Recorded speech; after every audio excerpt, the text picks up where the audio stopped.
Hello students, आज का हमारा टॉपिक है रेस्पिरेशन इन पैलिमोन। ये इसका पार्ट 2 है। प्रीवियस लेक्चर में इसके पार्ट 1 में हमने पैलिमोन के रेस्पिरेटरी सिस्टम के स्ट्रक्चर के बारे में पढ़ा था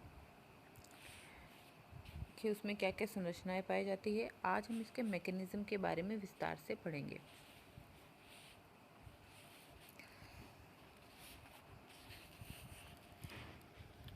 इसमें पाए जाने वाले जो रेस्पिरेटरी ऑर्गन्स होते हैं वो एक गिल चैम्बर के अंदर किस प्रकार से अरेंज होते हैं और कितनी संख्या में वो पाए जाते हैं, इस सब को हम एक फॉर्मूला या टेबल के द्वारा रिप्रेजेंट कर सकते हैं, जिसे कि ब्रैंकियल फॉर्मूला भी कहा जाता है। प्रत्येक गिल कक्ष में पाए जाने वाले जो रेस्पिरेटरी ऑर्गन्स है, जैसे कि एपिपोडाइट है या गिल्स है, उसकी स्थिति क्या है और उसकी संख्या क्या है, इसको प्रदर्शित करने वाला जो फॉर्मूला होता है वो ब्रैंकियल फॉर्मूला कहलाता है।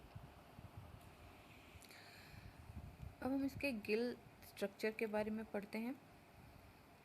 इसमें पाया जाने वाला जो गिल होता है उसका आकार क्रिसेंट शेप या सिकल शेप होता है, यानी कि ये अर्धचंद्राकार या हंसियाकार होता है।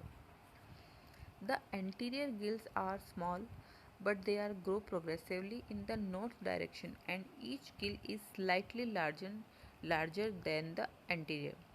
इसका मतलब ये है कि प्रत्येक गिल जो होता है वो अपने से पहले वाले गिल की अपेक्षा थोड़ा सा बड़ा होता है।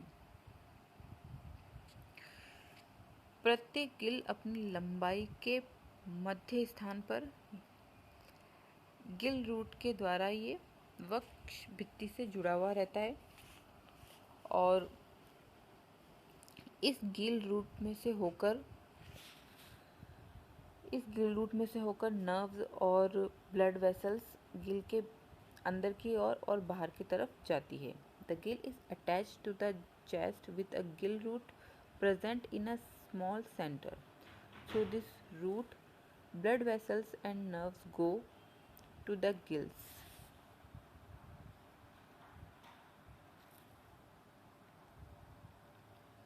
पैलिमोन का प्रत्येक गिल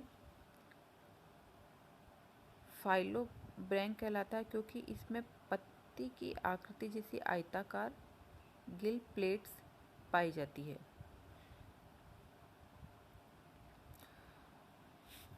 प्रत्येक गिल में गिल प्लेटों की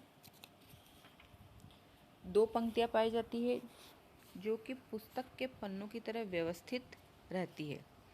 गिल प्लेट्स गिल्स के बेस या फिर उसके अक्ष के समकोण पर स्थित होती है और गिल प्लेट गिल के मध्य में सबसे बड़ी और दोनों सिरों की तरफ क्रमशः ये छोटी होती जाती है।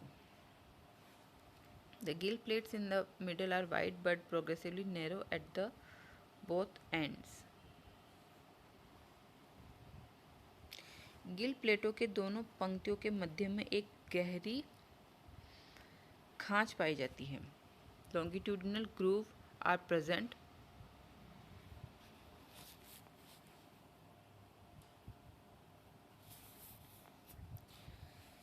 अब हम इसके माइक्रोस्कोपिक स्ट्रक्चर के बारे में पढ़ते हैं। गिल की संरचना का अध्ययन करने के लिए गिल के अनुप्रस्थ काट का अध्ययन करना पड़ता है।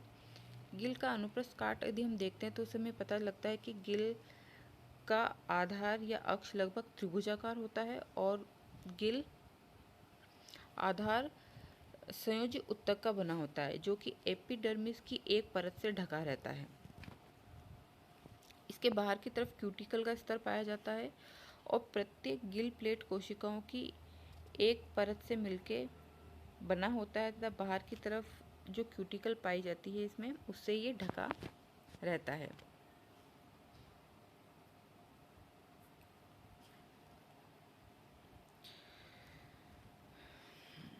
गिल प्लेट में भी 2 प्रकार की सेल्स उपस्थित होती है, पिगमेंटेड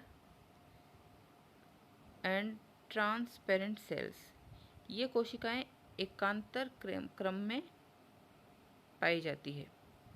दे आर अरेंज्ड इंट्रासेलुलरली, इस प्रकार से। और in the section the basal area of the gill appears triangular and it is made up of outer cuticle line, epidermis and connective tissues. जैसा कि मैंने बताया कि इसमें जो बेसल एरिया होता है वो, इसका बेसल एरिया ट्रायंगुलर शेप में होता है। अब हम देखते हैं कि इसमें ब्लड सर्कुलेशन किस प्रकार से होता है, गिल्स में ब्लड सर्कुलेशन कैसे होता है। प्रत्येक गिल में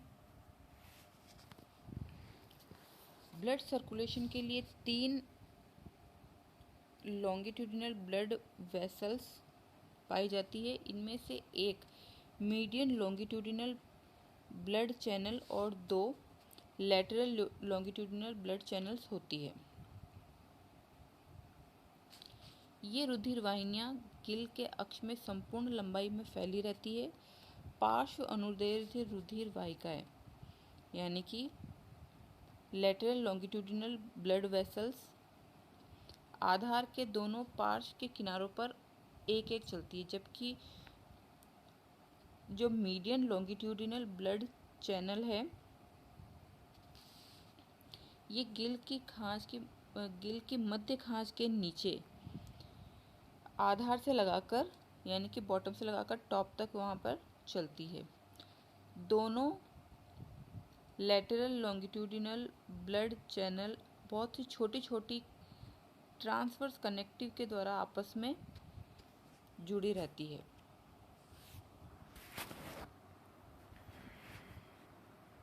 इस चित्र में देख सकते हैं ये एक सीढ़ी नुमा स्वरूप प्रदान करती है और प्रत्येक पार्श्व अनुदैर्ध्य वाहिका से एक पतली मार्जिनल चैनल निकलती है जो कि गिल प्लेट के समस्त सीमांत वाहिका के सहारे सहारे चलती हुई जो सेंटर अनुदैर्ध्य वाहिका है उसमें आकर खुलती है। मार्जिनल चैनल्स है और इसमें बीच में मीडियन लॉन्गिट्यूडिनल चैनल्स है, उसमें आकर ये सारी मिल जाती है।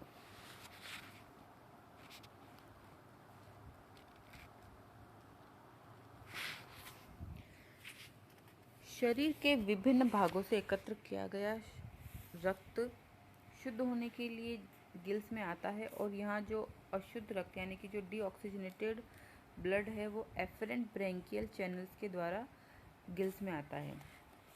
यह एफरेंट ब्रैंकियल चैनल में से होकर गिल में प्रवेश करती है और इसके सम्मुख पड़ने वाली जो ट्रांसफर कनेक्टिव्स होती है उसमें ये खुल जाती है।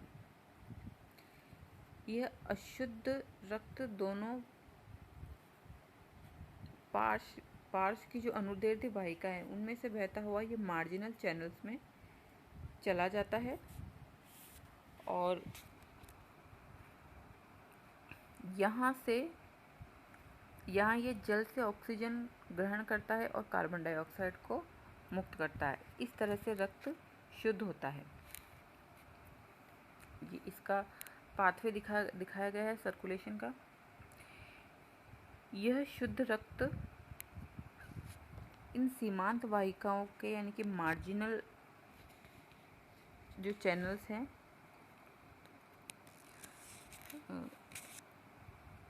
इसमें इन सीमांत मार्जिनल चैनल्स में से होकर मीडियन लॉन्गिट्यूडिनल ब्लड चैनल में चला जाता है। अब मीडियन लॉन्गिट्यूडिनल ब्लड चैनल में शुद्ध रक्त बहता है और यहाँ से एक इफरेंट ब्रैंकियल चैनल जो कि गिल रूट में से होकर बाहर निकल जाती है और वहाँ से ये पेरिकार्डियल साइनस में पहुँचा दिया जाता है। तो इस प्रकार से हमने देखा कि इसका जो पाथवे है वो एफरेंट ब्रैंकियल चैनल से ट्रांसवर्स चैनल में, फिर लैटरल लॉन्गिट्यूडिनल से मार्जिनल चैनल्स में और मार्जिनल से ये मीडियन लॉन्गिट्यूडिनल चैनल से होता हुआ इफरेंट के द्वारा हार्ट में पहुंचाया जाता है। तो इस प्रकार आज हमने पैल्यूमॉन में रेस्पिरेशन की जो मैकेनिज़्म होती है वो किस तरह से संपन्न होती है उसके बारे में पढ़ा। इसके आगे हम अगले लेक्चर में बात करेंगे। Thank you.